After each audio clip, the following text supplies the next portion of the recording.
వాతావరణ మార్పులు అనారోగ్య సమస్యలకు కారణమవుతున్నాయి. రాష్ట్రంలో ఒక్కసారిగా మారిపోయిన వెదర్తో రోగుల సంఖ్య పెరుగుతోంది. ప్రతి ఇంట్లోనూ ఒకరిద్దరు జ్వరం, దగ్గు, జలుబు వంటి అనారోగ్య సమస్యలతో బాధపడుతున్నారు. ఇటీవల కురిసిన వర్షానికి తోడు మధ్యాహ్నం ఎండ, ఉదయం, రాత్రి వేళల్లో చల్లని వాతావరణం కారణమవుతోంది. దోమలు పెరిగిపోవడంతో వైరల్ జ్వరాల బారిన పడుతున్నారు ప్రజలు.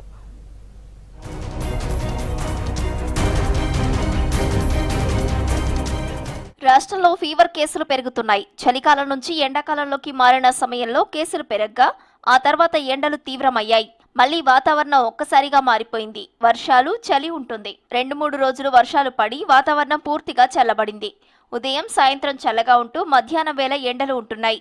ఇలా డిఫరెంట్ వెదర్ వల్ల అనారోగ్య సమస్యలు పెరిగిపోతున్నాయి. దోమల సంఖ్య కూడా పెరిగిపోగా వైరల్ ఫీవర్స్ తో ఇబ్బందులు పడుతున్నారు జనం.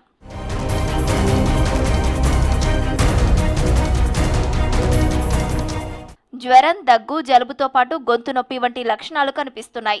వైరల్ జ్వరాలతో ఎక్కువ మంది ప్రజలు బాధపడుతున్నారు. మలేరియా, టైఫాయిడ్, డెంగ్యూ, చికెన్ గున్యా కేసులు ఎక్కువగా నమోదవుతున్నాయి. పిల్లలు, వృద్ధుల్లో ఎక్కువగా ఇన్ఫెక్షన్స్ సోకుతున్నాయన్నారు డాక్టర్లు. దీంతో హాస్పిటల్స్ కు వచ్చే బాధితుల సంఖ్య పెరుగుతుందని తెలిపారు. వాతావరణంలో అకస్మాత్తుగా జరిగేటువంటి మార్పుల వల్ల, అంటే ఒకరోజు సడన్ గా ఎండ ఉండడము, మరుసటి రోజు వాన, దాని తర్వాత చల్లగా ఉండటం, ఈ మార్పుల ప్రభావం ఏదైతే ఉందో శరీరం పైన తీవ్ర ప్రభావం చూపేటువంటి అవకాశం ఉంది. అంటే మన శరీరం అనేటువంటిది ఒక ఉష్ణోగ్రతకు, స్థిరమైన ఉష్ణోగ్రతకు అలవాటు పడి ఉంటుంది. సడన్గా ఈ ఉష్ణోగ్రతలో మార్పుల వల్ల వెంటనే మన శరీరం అడ్జస్ట్ అవ్వలేక తాత్కాలికంగా ఇమ్యూనిటీ అనేటువంటిది తగ్గడం జరుగుతుంది. ఈ ఇమ్యూనిటీ తగ్గిన సమయంలోనే మనకు వైరస్ వల్ల ఎక్కువగా ఇన్ఫెక్షన్లు వచ్చేటువంటి అవకాశం. హైదరాబాద్ పరిధిలోని ఫీవర్ హాస్పిటల్ తో పాటు గాంధీ, ఉస్మానియా, నీలోఫర్ ఆసుపత్రులు, జిల్లా కేంద్రంలోని జనరల్ ఆసుపత్రులకు రోగుల ఓపీ పెరుగుతుందన్నారు డాక్టర్లు. బస్తీ దవాఖానాలు, ప్రాథమిక ఆరోగ్య కేంద్రాలకు రోగులు ఎక్కువగా వస్తున్నారని తెలిపారు. పిల్లలు, వృద్ధులు జాగ్రత్తలు పాటించాలని సూచించారు. ఎక్కువ రోజులు దగ్గు, జ్వరం ఉన్నా అప్రమత్తం కావాలని హెచ్చరించారు. ఖచ్చితంగా ఈ వాతావరణ మార్పులకు సంబంధించి జాగ్రత్తలు తీసుకోవాల్సి ఉంటుంది.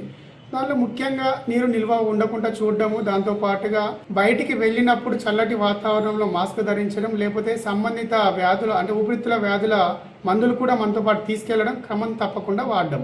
మనకి ఎప్పుడైతే వైరల్ ఇన్ఫెక్షన్ వస్తుందో అనవసరమైన యాంటీబయాటిక్స్ డాక్టర్ సలహా లేకుండా వాడకూడదు. ఇష్టం వచ్చినట్టు యాంటీబయాటిక్స్ వాడినట్లయితే యాంటీమైక్రోబియల్ రెసిస్టెన్స్ కూడా వచ్చేటువంటి అవకాశం ఉంది. బయటి ఆహారంను తీసుకోవద్దని సూచిస్తున్నారు డాక్టర్లు. 2-3 రోజుల కంటే ఎక్కువ రోజులు వ్యాధి లక్షణాలుంటే వెంటనే హాస్పిటల్స్ కు వెళ్లాలన్నారు వైద్యులు.